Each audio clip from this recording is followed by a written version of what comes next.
Viešpats su jumis. Iš Šventosios Evangelijos pagal Matą.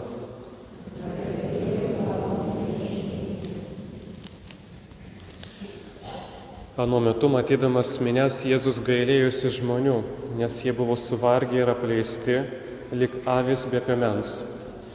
Tuomet jis tarė mokiniams: pjūtis didelė, o darbininkų maža. Melskite pjūties šeimininką, kad atsiųstų darbininkui savo pjūtį. Pasišaukęs 12 mokinių, Jėzus suteikė jiems valdžią netyrosioms dvasioms, kad išvarinėtų jas ir gydytų visokias ligas bei negalias. 12 apaštalų vardai: pirmasis Simonas, pavadintas Petru, ir jo brolis Andriejus, Zebedėjaus sūnus Jokūbas ir jo brolis Jonas, Pilypas ir Baltramiejus, Tomas ir muitininkas Matas, Alfėjaus sūnus Jokūbas ir Tadas, Simonas Kanaanietis ir Judas Iskarijotas, kuris ir išdavė jį. Šitos 12 Jėzus išsiuntė, duodamas jiems nurodymų: nenuklyskite pas pagonis ir neužsukite į samariečių miestus. Verčiau lankykite pražuvusias Izraelio namų avis. Eikite ir skelbkite, jog prisiartino dangaus karalystė. Gydykite ligonius, prikelkite mirusius, apvalykite raupsuotus, išvarinėkite demonus, dovanai gavote, dovanai ir duokite. Tai Viešpaties žodis. Prašom, atsisėskit.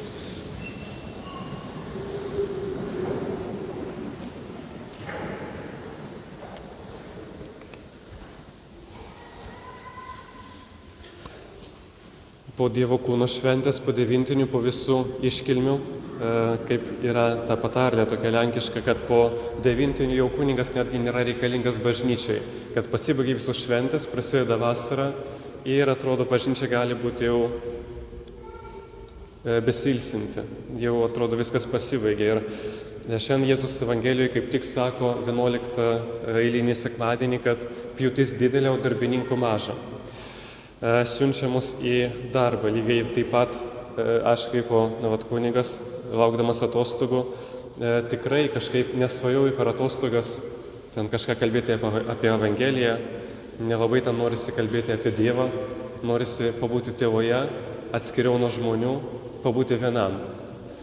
Bet tą Evangeliją šiandien būtent noriu įsigilinti, kągi tai galėtų reikšti. Bent jau taip pažodžiui pasistengsime suprasti tas savokas, kurios yra parašytos. Ir pabaigoje, jeigu bus dar laiko, papasakosiu vieną liudijimą, kurį išgirdau. Taigi, pradėsim nuo kelių momentų iš Evangelijos. Jėzus, matydamas minias, gailėjosi žmonių, nes jie buvo suvargę. Tai, kad jie buvo suvargę, tai reiškia, kad jie buvo išnaudoti ir išmesti. Žmogus, kuris yra išnaudotas, jis dažniausiai nėra kažkoks sulinkęs, bet kaip tik žmonės, kurie buvo išnaudoti arba yra sužeisti kitų, jie dažniausiai pastato sieną ir pasidaro labai arba griežti, labai užsidarę savyje, rodo, kad jie yra kieti, jie yra stiprus. Ir būtent Jėzus ateina pas tokius, nes mes įsivaizduojam, kad tas suvargęs ir atmestas žmogus, tai yra, žinoma, priklauso įvairiai žmonės priima nuoskaudas ir žaizdas, bet irgi labai dažnai žmogus tiesiog pasidaro kaip akmuo. Kai Jėzus, kai kitoje vietoje yra parašyta šventam rašte: aš atimsiu iš jūsų akmeninę širdį ir duosiu jums širdį iš kūno. Ir vėliau sako, kad tai yra avys tarsi be piemens ir Jėzaus žodžiai: pjūtis didelė, o darbininkų maža. Melskite pjūties šeimininką. Jeigu truputį duočiau laiko pamastyti, dabar įsiklausykite dar kartą į tos žodžius: pjūtis didelė, o darbininkų maža. Ir kol atsimenu dar apie pjūtį. Pjūtis šventam rašte tai reiškia pasaulio pabaigą. Tai kaip pavyzdžiui ateina vasaros pabaiga ir ruošiasi žmonės pjūčiai, surenka derlių. Ir pasaulio pabaiga mums atrodo truputį baisi, nes tai bus teismas ir, kaip yra parašyta, kad atskirs grūdus nuo pelų. atskirs ožius nuo avelių. Viskas bus atskirta. Bet čia labai svarbu žinot, kas sėjot arba sodinot ir kai ateina pjūties metas, kai ateini surinkti derliaus, niekas iš šeimininko nenori pririnkti kuo mažiau derliaus. Kaip tik tavo intencija, kai tu kažką pasodinai, pasėjai, tavo noras yra surinkti kuo daugiau. Ir ta pirmoji geroji naujiena šiandien, kai mes išgirstame apie pasaulio pabaigą ir apie pjūties metą, kad Jėzus mums pažadėjo, kad bus pasaulio pabaiga ir jis antrą kartą ateis, tai reiškia, kad jis ateis kaip šeimininkas, kad kuo daugiau išgelbėtų žmonių. Ne kad nuteist, ne tai, kad ten pasakyti, tu blogai kažką padarėjai, bet ten yra esmė, kad kuo daugiau nori surinkti. Manau, kad aišku, ar ne? Ir toliau yra, kad darbininkų maža ir melskite pjūties šeimininką, kad atsiųstų darbininkų į savo pjūtį. Darbininkų maža, kaip pakomentuotumėt? Kunigų mažai, niekas nestoja į seminariją, ar ne? Va, tik 2 kunigai nauji Vilniuje ir tiek mišių, nėra kam išklausyti išpažinčių. Juokauju, niekas, viskas čia gerai. Ne apie tai esmė, ne apie kunigus.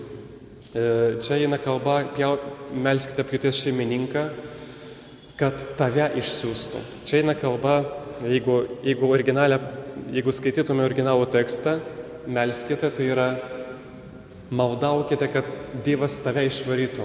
Maldauk, kad Dievas tave išvarytų ir tu taptum to pjūties šeimininku, kad tu taptum to darbininku. Neeina kalba, kad Dievas pašauktų daugiau kunigų. Visiškai ne apie tai. Čia yra pieva, jeigu mes tai galvojam, kad melskime, kad kunigų būtų daugiau. Čia eina kalba, kad tai yra tavo žodžiai. Dieve, spirk man, kad aš išlėkčiau ir pradėčiau skelbti apie tavo gerumą. Pažadink mane, kad aš užsidegčiau tavo gerąją naujieną. Ne kad kažkas kitas. Mes labai norėtume, tikriausiai, galbūt kažkas iš jūsų, kad mano sūnus taptų kunigėliu, kaip fainai būtų. Ne apie tai, apie save čia reikia galvoti. Kad Dievas mane išstumtų. Ne kad kažką padarytų kunigu arba vienuolę, o kad Dievas, tas pjūties šeimininkas, atsiųstų tave. Tai yra, bet ten, aš sakau kaip yra, originaliai yra parašyta, kad išspirtų. Bam! Ir tu taptum to žmogumi, kuris skelbia apie Dievo gerumą, kuris pažinęs Dievo artumą gali apie jį kalbėti. Tai labai svarbus tie momentai, apie kuriuos pasakiau. Ir toliau dar vienas dalykas. Apie skelbimą. Bendrai, kaip atrodo ta kalba apie Dievą. Vienas iš tokių labai neteisingų suprastų vėlgi apie tikėjimą, religiją, tokią klaidą, kurią mes suprantam, kad tikėk, kad jaustumėsi gerai. Eik į bažnyčią, kad jaustumėsi gerai, kad religija tapo gero jausmo kažkokia teorija arba viena iš pakraipų, kad žmogus gerai jaustųsi. Čia visai ne apie tai. Religija nėra duota tam, kad vien tu gautum savo. Religija tai yra tokia ideologija, kuri tu gauni ir atiduodi kitam, o pats gauni šimteriopai. Būtent tada pasidarai laimingu. Ir būtent, kai neatsimenu, kurį iš šventų yra pasakiusi, jeigu tau liūdna, jeigu tau trūksta dėmesio, jeigu tu jautiesi vienišas, atmestas, niekam nereikalingas, galvok, kaip tu gali padėti kitam. Ir būtent tada save pamaitinsi, o nelaukti ištiesus ranką, kol man kažkas padės. Pasistenk kažką kitam duoti ir tada gausi pats. Ir dabar prie liudijimo. Truputį bijau ištemti mišias, nes vėliau, kad nesigirstų su sekančiam, bet pasistengsiu kažkaip konkrečiau ir apie ką tai buvo kalba.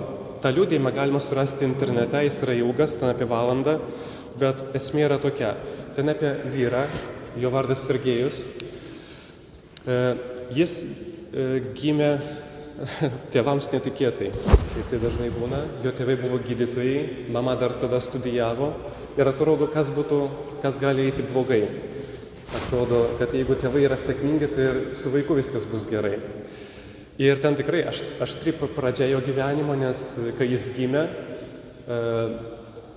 tėvai jo draugavo, dar nebuvo susituokę Ir tada tėvas paliko mamą, o mama paliko vaiką vaikų namuose. Bet viskas truko ten kelis metus, atrodo metus jis išbuvo vaikų namuose ir atvažiavo močiutė. Atrodo kaip fainai, bet ne viskas taip fainai, kaip norėtųsi. Močiutė jį paėmė pas save namo, gyveno kartu, močiutė irgi buvo vieniša ir norėjo išauklėti savo kad tikrų vyrų. Duodavo butelį vyno kaimynams, kad jį paauklėtų, pririšdavo ir mušdavo tą vaiką. Tai va, tokių buvo dalykų jo gyvenimo pradžioje. Kaip toliau suprantat, jo gyvenimo šiaip tekmė buvo nelabai faina. Jis nemylėjo savo močiutės, jis bėgo nuo jos, jam buvo labai nefainai. Jo svajonė buvo gyventi su tėvais. Sako, jau blogesnio tėvo nei močiutė būti negali. Nuvažiavo pas savo tėvą, surado kažkaip, kuris dirba ten kažkokioj ligoniniai, ateina pas savo tėvą ir sako, aš tavo sūnus. Tas taip nustebo, sako, nurengė savo chalatą, apsirengė, sako, einam. Jis jau apsidžiaugė, sako, tokias viltis turėjo, pagaliau gyvensiu su tėvu. Jis visą laiką ieškojo autoriteto, ieškojo tą, kuris jam bus pirmas gyvenime, kuris jį ves, kuris jį gins. Jie ėjo iki stoties. Tėvas nupirko bilietą ir sako, kad daugiau tavęs čia nematyčiau. Visą laiką visiems buvo nereikalingas tas Sergejus. Kai dar buvo mažas, ten tokia labai jautri istorija, gal vėliau papasakosiu. Tai gerai, tą praleidžiam. Po to vienas kartas, pirmas kalėjimas, metai ar 3, išbuvo, grįžta namo pas močiutę, kažkiek pagyveno, girtas, grįždavo, kai jis užmigdavo, močiutė jį mušdavo, išliedavo savo pyktį.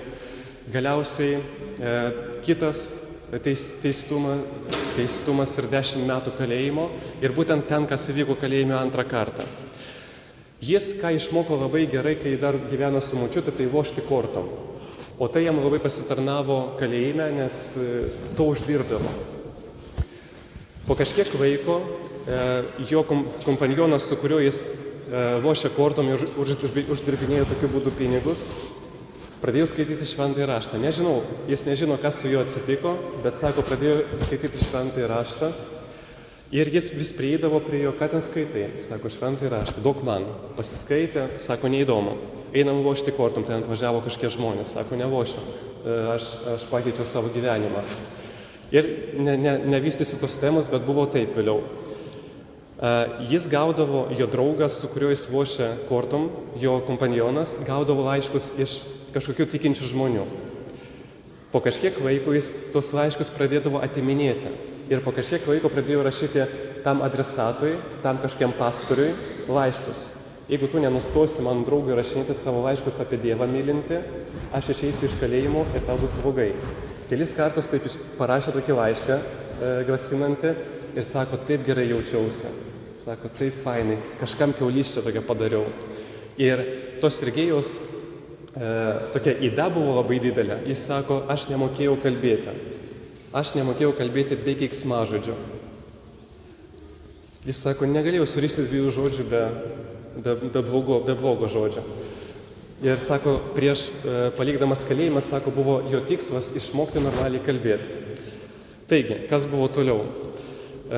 Po kažkiek laiko atvažiuoja ten kažkokia grupė sekmininkų, kurie sukvietė norinčius kalinius, kad pabūti pasiklausyti. Atėjo 50 žmonių, klausėsi ten vieno liudijimo, vėliau 3, 4, vėliau ten kažką dėkojimą, kad gal pagėdojo kažką. Ir galiausiai tie sekmininkai sako, prieik, ten iš 50 žmonių sako, kas nori gali prieiti, mes pasimelsim už jį. Tas Sergejus labai dvejojo labai ilgai, bet galiausiai išdrįso, atėjo ir jam sako tie sekmininkai, atgailauk už savo klaidas. Ir jis sako savo širdyje, kad niekada neverkiau ir niekada neatgailavau. Sako, buvau sąmoningas, kad esu nuodėmingas žmogus, kad pridariau blogų dalykų, bet atgailauti ir verkti tai ne man. Ir sako, blogiausia, kaip pasakė, atsiklaupk. Ten pagal tos supratimus kalėjime, tai kai už nugaros 50 tavo kalinių, kurie tave pažįsta, ir kad tu turėjai atsiklaupti prieš kitą žmogų, tai vėliau tau gyvenimo tarsi neduos. Ir ten būtent įvyko kažkas ypatingo. Jis atsiklaupė, gailėjosi už nuodėmes, už visas klaidas, sako, kaip bus, tai bus, sako, neduos to gyvenimo, tai tegul neduoda. Ir už jį meldžiasi, sako, pradėjo bėgti ašaros ir kažkoks šurmulys. Kai jis, sako, sekundai atsisuko, pažiūrėt, kas ten vyksta, tie kiti 50 klūpėjo. Jis sako, tai ne tie žmonės, kurie atsistotų ant kelio. Ir sako, nuo to momento įtikėjau, kad Dievas yra, nes tos žmonės niekas ant kelių nebūtų pastatęs. Tai ne tie žmonės, tai ne tie supratimai. Ir tai buvo jam pirmas liudijimas, kad Dievas tikrai egzistuoja, nes tik Dievas juos galėjo pastatyti ant kelių, kad jie atsiklauptų. Ir tai buvo jo atsivertimo momentas. Vėliau jis sulaužė visas cigaretės, nes tai buvo valiuta kalėjime, visi jį žiūrėjo ir va taip rodė, atiduok mums, sako, tai nuodėmė, išprotėjai, sako. Na ir ten tokių buvo tikrai įdomių ir juokingų momentų.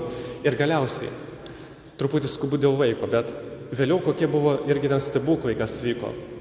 Ten žinoma, kad buvo ir pagundų, ir alkoholio toks išmėginimas buvo, kad, sako, tai yra labai retas dalykas, kad ten būtų alkoholis, bet, sako, irgi, kai tik atsivertė, tada atsiranda ir pagundos, kažkur pakviečia ir jis vis atsisakinėdavo. Pradėjo burtis bažnyčia. 50 žmonių maždaug ten ateidavo, atvažiuodavo tie pastoriai ir būtent vienas iš jų buvo tas, kuriam jis rašė laiškus, kad surasiu tave išėjęs iš kalėjimo ir tau bus blogai. Jis po tos maldos, po to atsivertimo maldos, kai paklausė, gal yra tarp jūsų tas žmogus, vardą ir pavardę pasakė, sako, yra, tai aš. Ir jis toks labai nustebęs, sako, atsiprašau, aš tau rašiau tos blogus laiškus. Ir jie tada susitaikė, nors tas nieko pikto prieš jį ir neturėjo. Ir kokie ten buvo stebuklai, sako, buvo vienas kalinys, kurį jis irgi pakvietė į jų bažnyčią, į tas pamaldas, kad ateitų. Ten vienas iš kalinių buvo, kuris negalėjo niekaip pririnkti svorio, jis buvo labai liesis. Ir jo žmona buvo kažkokia būrėja, kuri jį užbūrė. Ir ten vienu žodžiu irgi bloga visa situacija buvo, kai būtent maldos metu įvyko tas išlaisvinimas. Tas žmogus pasveiko ir pradėjo pririnko svorio, nes jam buvo ten visiškai neįmanoma jau gyventi, nes buvo visiškai ten sveria labai nedaug.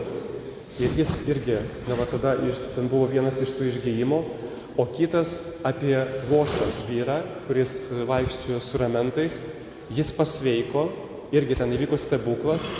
O kai prižiūrėtojai jiem pasakė, kad tu turi eiti tada su sveikaisiais ir dirbti, jis pasakė, ne, aš geriau vaidinsiu. Ir po kelių dienų jam tai pasidarė blogai, kad grįžo vėl ta liga ir jam su sveikata buvo labai blogai. Ir vėlgi, va ta mintis, kad Dievas duoda ne tau asmeniškai, bet tai, kad tau tarnautų, kad tarnautų irgi kitiems. Aš noriu būti laimingas, ar ne? Man, ko daugiau. Negali tai būti, kad vien tik tau.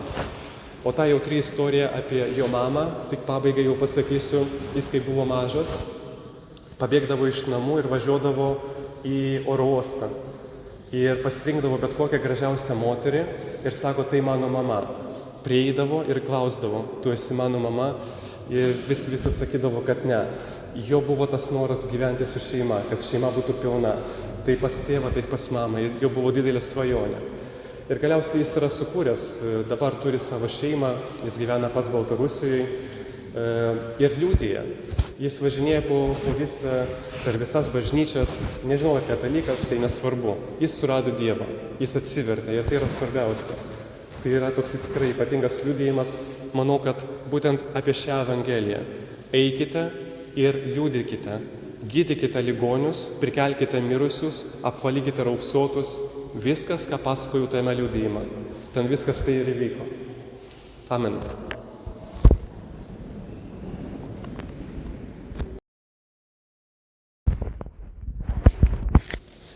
Viešpat su jumis.